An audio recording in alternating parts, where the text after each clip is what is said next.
if you've got an opportunity to go overseas, take it on. But come back. Take that expertise that you get from overseas and come and utilize it here.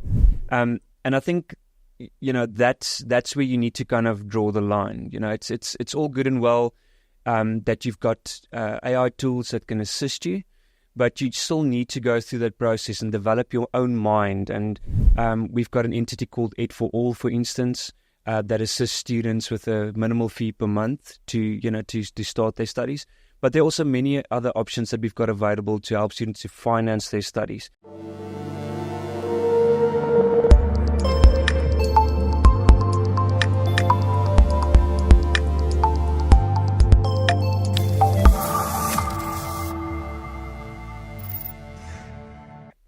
Hello and welcome to this latest episode of ITWeb TV. I'm Simnikiwe Mzekandaba.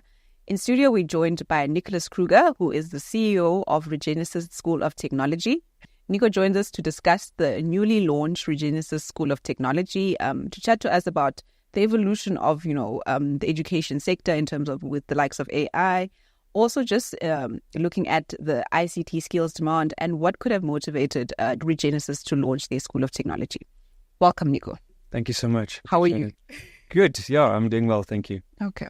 I know about Regenesys Business School, but can you just tell us more about just the establishment and all the institution and what you guys are up to? Sure thing. So Regenesys as an institution, as you say, known for being Regenesys Business School, we've got a legacy of over 25 years, and it's made up of several entities. It's not just the business school. We've got School of Law, School of Finance, now School of Technology, School of Public Management. So various entities that all are focused on the same thing, which is to awaken potential. So, Nico, you School of Law, School of different schools, and then Regenesys decides School of Technology. Yeah. What was the motivation behind that? Sure. I think, in the times we live in, technology is the way forward in every sector, actually, where it doesn't matter, be it law, be it finance, you've got technology that's being ingrained. And it's very important, I think, for an institution like Regenesys to go into this field of study. So with technology, obviously so much opportunity in the market, but it's for Regenesys about, again, awakening potential. And there's so much potential that we can awaken in this specific field of study. Mm-hmm. So when was the official launch? And if you can just paint a picture for us in terms of, the intake, what's transpired since the launch. Yeah. I mean, so I think it's important also just to realize when starting a school, such as, higher education school, and specifically in technology, there's obviously a few steps and hoops that you need to kind of go through. So we are fully accredited with the CHE, SAQA, and the Department of Higher Education and Training. And your qualifications take quite a while, to get into place. So it can take many years. So the work started many years ago to set up the School of Technology, but we launched this year on the 21st of February. Our first intake was brought in March, and now we've got a second intake, which we are bringing in August. Mm-hmm. And when we look at that intake, is it, am I right in understanding that it's people who are interested in technology, or can it be someone who's fresh out of high school who wants to follow a path in terms of, tech or ICT within their career? Yeah, definitely. I think anybody that's interested in tech that wants to do a degree, the school leavers are a big part of our market, and obviously there are a lot of school leavers interested in technology, so we're trying to ensure that we meet that demand. But then there's also people in industry. Several of our students are industry professionals. They might have already have some, technology qualifications or certifications, and then are looking to expand on their formal qualifications. And what would be the time frame of the degree? That is it like a 3-year or depending on? Okay, so we've got quite a number of qualifications that are in the pipeline. Obviously, as I said, it takes quite a number of years to get those qualifications to play. We launched the school with our Bachelor of Science in Computer Science, which is a 3-year degree. So it's 365 credits. It also has our personal mastery module in it, which I'll also speak about a bit later. And we also now have our postgrad diploma in data science that's also rolling out in October. Okay. Oh, and data science, we know there's quite a big demand for data scientists here locally. And I suppose you guys are also trying to cater to that as well, right? Definitely. It's going to become a massive qualification in itself. But our students that are doing the BSc can also continue with their formal studies by doing the postgrad themselves. So, yeah, definitely exciting times. So it sounds like you guys, it's going to be, the school itself is offering a specific course degree, right? But then there's obviously room for growth and expansion, right? Definitely. What are some of the degrees or courses that you're looking, aside from what you've mentioned, that you're looking to be bringing to make part of the school? Sure. I think, to answer that, as I said, there's quite a few things we've got in the pipeline that I can't necessarily speak to the detail about at this point. But definitely what the market need is and where technology is going, artificial intelligence, data science, cybersecurity, definitely going into all those different areas of study. It's going to be exciting times, as I said, for, the School of Technology.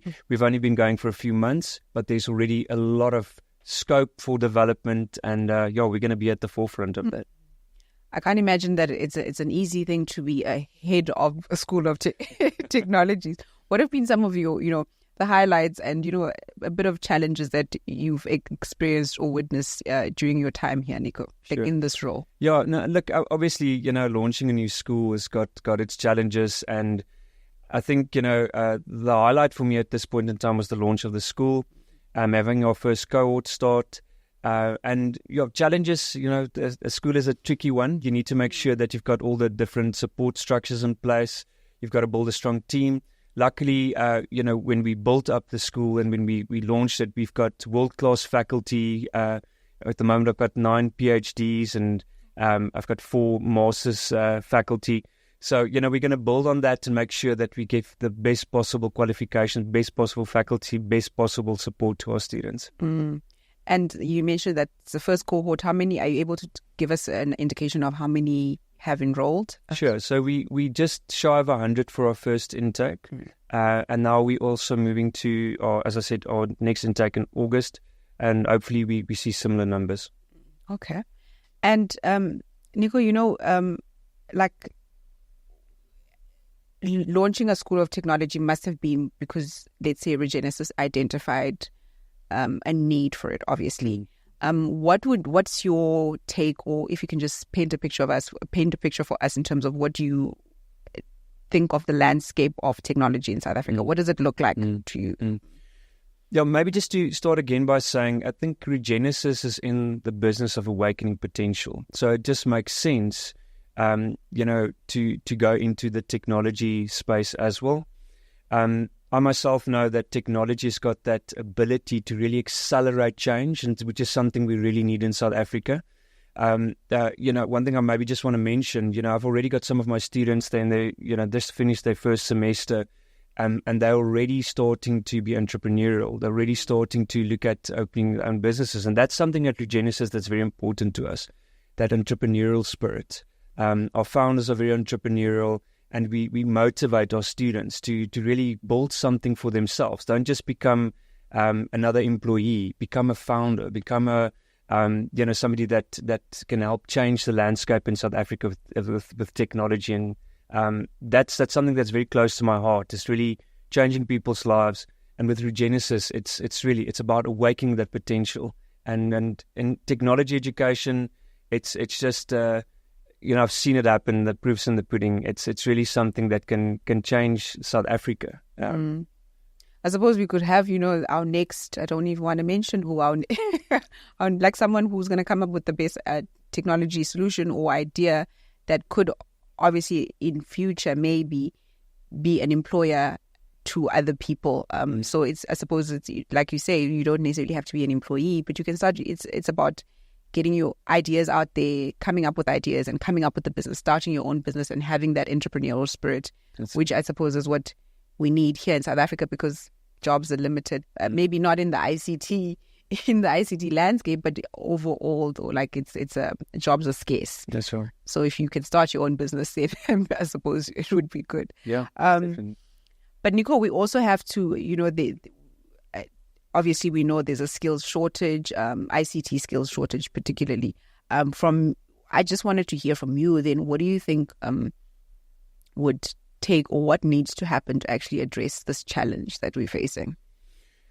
Yeah, look, there's a skills shortage, and I think specifically in technology, there lies the opportunity, to start with our youth, and really from school level, start getting people involved with technology, get them to understand what the power is of technology, and where things are going. As I said, every sector, and if it's not already touched by technology, it will be rather soon. So it's important to understand the power of technology education, where it can take young people. And I mean, I say young people, but we've got students that are further along in their career, and they're coming and moving into this direction now. So it's never too late, but there's a massive opportunity to address the skills shortage and even create new avenues, create new opportunity. And that's where Regenesys is at the moment. We're trying to be at the forefront, we are at the forefront of really pushing technology education, making sure that we are there, filling the skills gap, making sure that we are equipping young people and professionals with the skills that we need to really impact, our economy, and also, operate on a global stage. And so if if a young person is interested in enrolling for the School of Technology, at the School of Technology, what would they need to do? Like, what's the process? What does the process look like? Do you just go online and Yeah, so we've got many avenues to, where you can reach out to us. And obviously, a very easy way is to just go online. You go to our Regenesys website, regenesys.net, and you can go and look at the School of Technology. Just to start the process there, and our team will reach out to you, and then you can start the process and have a conversation with us. Okay. And I just want to also go back to the part around challenges, but just looking at, I think we touched on it earlier, jobs being scarce, but maybe not necessarily in ICT, but also a lot of what we're seeing is that young people or people with this kind of skills, critical skills like ICT skills that are needed, they tend to leave the market and go for search for better opportunities overseas or in other areas, not necessarily here. What would be some of the solutions to addressing this? What do you think needs to kind of happen to kind of tackle this head on? I suppose people can leave. You can't force them not to leave. But like, what changes need to happen to actually just retain that talent? Sure thing. Yeah. Look, yeah, and I think, we've had many discussions around this with people leaving and looking for opportunity. I think it all comes down to how you look at it. I think it's important for our South Africans that go through, studies like with Regenesys School of Technology. If you've got an opportunity to go overseas, take it on. But come back. Take that expertise that you get from overseas and come and utilize it here. Start business here. So I think it's not a question about people in technology leaving. It's really about what government and local business does to attract people here. What are we doing to assist people in creating new business? So it's a larger discussion. I never stand in the way of anybody that wants to go and get some experience overseas. I think it's a good thing. But I always encourage, especially with my students, I said to them, go spread your wings. If you want to go and see what it's like overseas in the tech industry, do that, but come back. Bring it back to Africa and make sure that we build something in Africa. And therein lies the opportunity.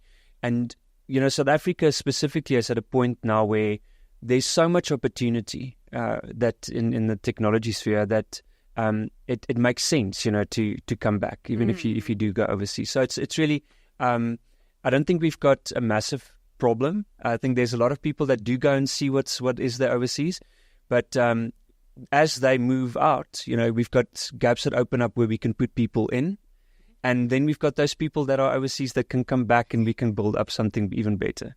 Have our own ICT businesses or tech businesses. Yeah. But international exposure is very important, and I think if we can have set up a foundation where we can bring people back to, that's the key. You also at the earlier on you touched on advancements in technology, mentioning AI. Obviously, AI is the buzzword. Moment, yeah. And obviously because of the generative AI tools like ChatGPT making being launching and all of that stuff. So from you, what would you say is the role of AI within the education space or sector? Yeah, I mean, this is another interesting one and can become a larger conversation. We can have a very long topic. Yeah. A discussion just on that. Yeah. So, I mean, the world is changing. Yeah. AI is here to stay. It's changing our world at a rapid pace, and we need to adapt. We need to really adapt to this new awakening that things have to be done differently. But we also have to do this responsibly. So. At the moment you hear about students being able to do all their assignments, with the assistance of ChatGPT, and I think, that's where you need to kind of draw the line. It's all good and well that you've got AI tools that can assist you, but you still need to go through that process and develop your own mind. And so I encourage students, use AI tools. There's in any case, you're going to get that in the industry. Software developers, for instance, at the moment already use AI tools to help generate certain code. So not giving your students that exposure puts them on the back foot. So I think it's just about, as an education institution, you need to have proper regulations in place, proper policy to ensure that your students understand what their part is and what they need to do and what they can't do, So, but AI is here to stay, and it's definitely part of education. And we need to, as it changes and as it evolves, we need to make sure that we're on top of it and understand it, and put proper, as I said, policy in place to govern it. And Nico, if we're looking at skills, challenges, and all of that, we looked at the challenges. But if you can what are some of the skills or tech skills that are in demand that you might have noticed or you're noticing? Great, thank you for that question. So our qualification, specifically our Bachelor of Science in Computer Science that's currently running, prepares you for several avenues. I think that's currently in very high demand, and for those avenues that are going to come into demand in the near future. But you're definitely seeing data science, so all your data-driven jobs out there coming into huge demand. Artificial intelligence is going to play a big role, not just purely artificial intelligence, but again, like various other industries, you're going to have that specific skill set to be competitive going forward. Your software development is always like an avenue that it's going to be in high demand even into the future, and which is great because I think our qualification, our Bachelor of Science in Computer Science, really prepares you for all these different areas that you can go into. But definitely, I think data, big data, data science in general. Obviously, there's many different avenues under that, sub-avenues that you can go into. And then your software development is going to be big going forward. So Nico, if a student wants to enroll, what would they be looking at price wise? You don't have to give us a full figure, but you can give us like a ballpark figure or ways in which, let's say, because like we've discussed, it's not getting a degree is not a cheap exercise. Correct. But just like what are the other ways that you can assist in terms of cushioning that, I suppose. No, thank you for that. I think just with regards to the fees, it would be best to reach out to the team to get an indication of fees, and they can also take you then through the options that we've got. And I just wanted to mention this. I think for Regenesys, and again from our founders, it's so important to make education accessible. So we've got various options that students can take on to get into their studies with us. We've got an entity called Ed for All, for instance, that assists students with a minimal fee per month to start their studies. But there are also many other options that we've got available to help students to finance their studies. So I would say to reach out to our team if you really want to study. Don't let the financing your studies be that blocker. Reach out to us and let us help you to make it happen. Thank you, Nico. Thank you. That was Nicolaas Kruger. He is the CEO of Regenesys School of Technology.